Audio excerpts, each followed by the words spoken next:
Hello everyone and welcome to another casual review. Today I'm talking about Space Invaders Forever. I know that I've said that I would be starting Final Fantasy X-2 next, but I just needed a little bit of a break after playing through the first one. A little bit of a palate cleanser, if you will, because I'm not quite ready to devote myself to another 20-30 hours of Final Fantasy. So luckily for you though, this will be a 2-for-1 casual review. I've never done one of these before, so it's very exciting. But when I was looking through my backlog and I picked out this game, I put the cartridge in my Switch, 2 icons appeared instead of 1. So we will be covering not only Space Invaders Forever, but we will also be covering Arkanoid vs. Space Invaders. Let's dive into Space Invaders Forever first, though. Now, this Space Invaders isn't your dad's Space Invaders. They've twisted it up, they've made it modern, they've made it exciting. Space Invaders, the original bullet hell video game.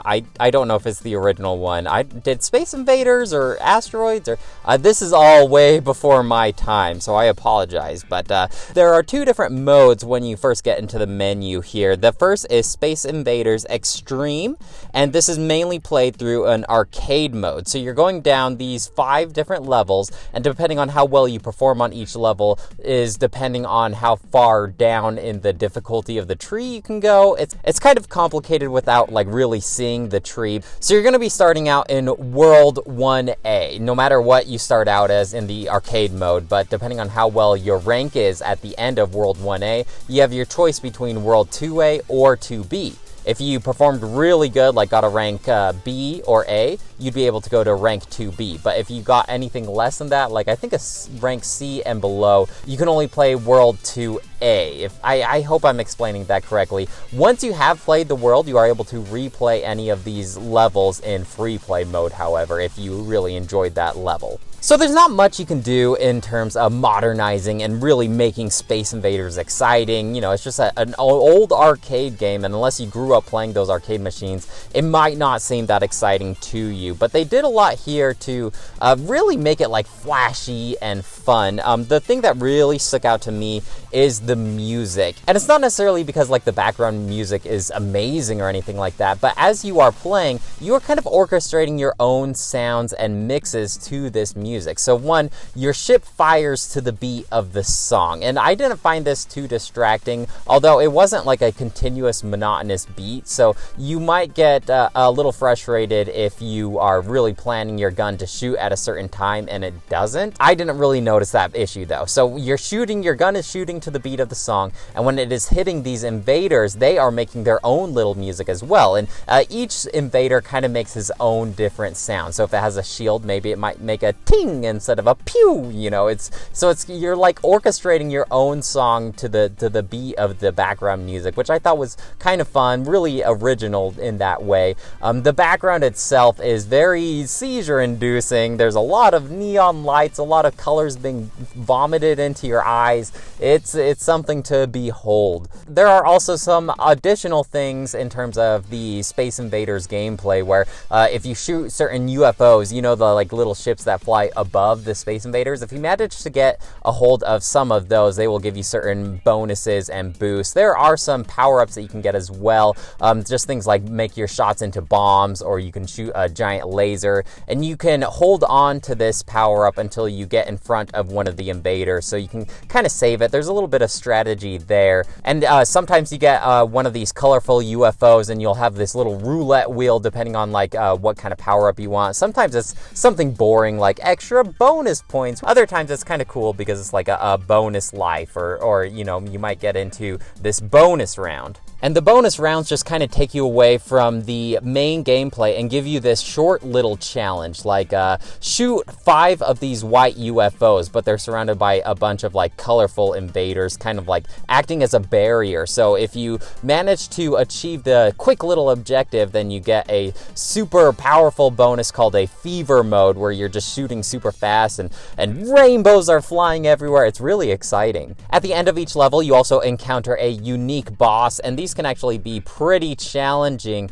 I don't know if I could play through a whole arcade mode without dying and getting a game over. Luckily, though, if you don't care about your score or getting like a high score, get those bonuses, put your 3 initials on the leaderboards online. If you don't care about any of that, they'll just say like, do you want to continue? And it'll just start you right off where you died. You don't even have to restart the level, which is really nice. If you don't care about that stuff, you just want to play through the arcade mode, you don't care about rank or anything, you can just play through and have a good time, no pressure. Overall, you can really tell that they didn't phone this in. I can imagine like a typical meeting board, like, okay, we got to make a new Space Invaders. How are we going to do this? And I can see that they didn't phone it in. They thought of some actually fun, unique mechanics here and really like amplify the gameplay of Space Invaders.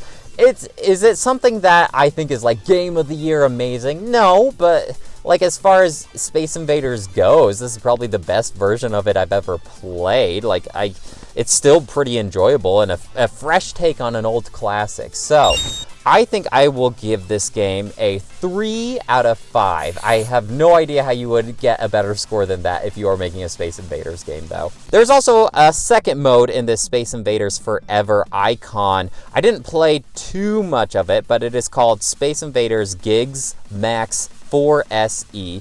And it's basically like a 4-player version of the original Space Invaders. So like the original graphics, the original mechanics. There's no like power-ups or rainbows or anything like that from Space Invaders Extreme.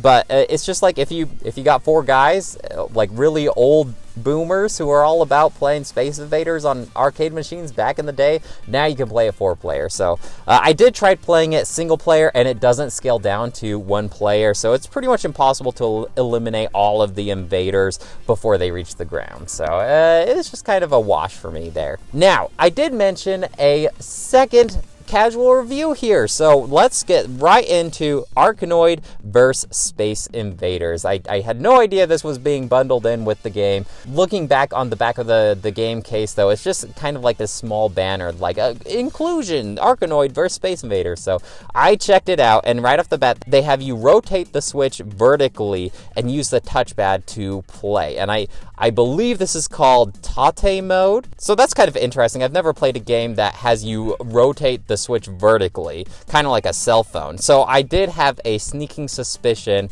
that this is a mobile game that they just ported to the Switch. And I did have an experience like this before playing Into the Dead 2. So I hopped on the App Store, and wouldn't you know it, this is a mobile game just ported to the Switch. However, it is not a free-to-play game like Into the Dead 2. It is actually like a paid experience. I think it's $4 or $5 on the App Store. So if what I'm about to say interests you and you don't have a Switch, you can still play it on your phone.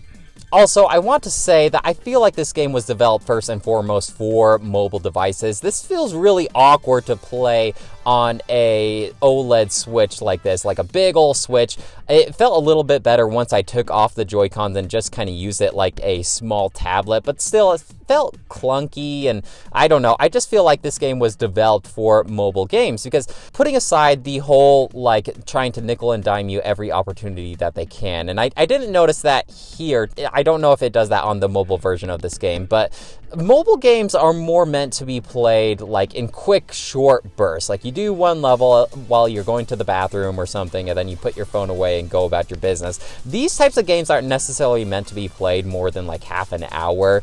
It's basically just like this pathway of levels, and there's 150 levels, and I did them all. It took me a while, and it was very monotonous because it's kind of like the same kind of gameplay over and over again. Well, what's the gameplay, you ask? It's basically like a mixture of Space Invaders and Brick. That game where you move the paddle around and you bounce the ball to destroy the bricks. Well, now the Space Invaders are shooting their blasts at you, and you use this paddle to reflect their blasts back at them. And there are bricks around too, so each level is designed a little bit differently, but the gameplay is all still relatively the same. So it does feel a little monotonous and boring after a while. It might be better on the phone, you know, you just play a level and go about your business. There are some techniques, like if you don't want the ricochet shot to be angled and you can't quite get the shot in the center of the paddle, you can hurry and thrust your paddle back up at the blast and it'll shoot it straight up forward.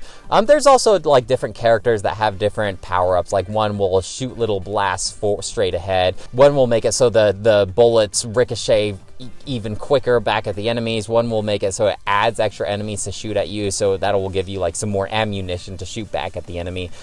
Just little things like that, and you can unlock these characters by spending coins. And this is where I'm not sure how the mobile version is, but as you are playing through the game, you will unlock coins, and each character is a set amount of coins to unlock. Now, you aren't able to unlock these characters until you hit certain chapters, and each chapter is divided by 15 levels. Not much changes in between the chapters, besides really the background, to be honest. And then your little narrator character is just like text with an image of this woman. They kind of try to implement some sort of lore and story here, but basically like Space Invaders are invading the galaxy, and you're in charge of defending all of these landmarks in space. It's no Final Fantasy X for sure. So each chapter that you do gives you 3 more potential characters that you can choose to buy. At the end of each of these chapters, there's also a boss as well. They just have like a certain life force that you are slowly depleting by reflecting their bullets back at them. There is some voice acting, like when your characters use an ability, but I think it's all in Japanese. It might be in Chinese. I apologize for not knowing my different languages, but it's in a different language. The music is okay. It's just like this electronic music. I guess you could say it's a little generic though, especially if you are playing this game in long bursts like I was, like hours at a time. It's just like, it's fine. It's generic, you know. Overall, for a console experience, I would have to give this game a 2 out of 5. After I had beaten this, I went back to play more Space Invaders Extreme in the arcade mode, because I actually had a lot more fun playing through that game than I did with Arkanoid versus Space Invaders. So I don't really know what Arkanoid is. I imagine it's just like a modern take on Brick. So if you like the Arkanoid series, please let me know. I'd love to hear your experience with Space Invaders. Are you one of those old guys who played these games back in the arcades? And I feel like everyone at some point has played Space Invaders, even if you aren't a gamer. So I'd love to hear your stories and experiences. Otherwise, I'll talk to you guys later. Bye!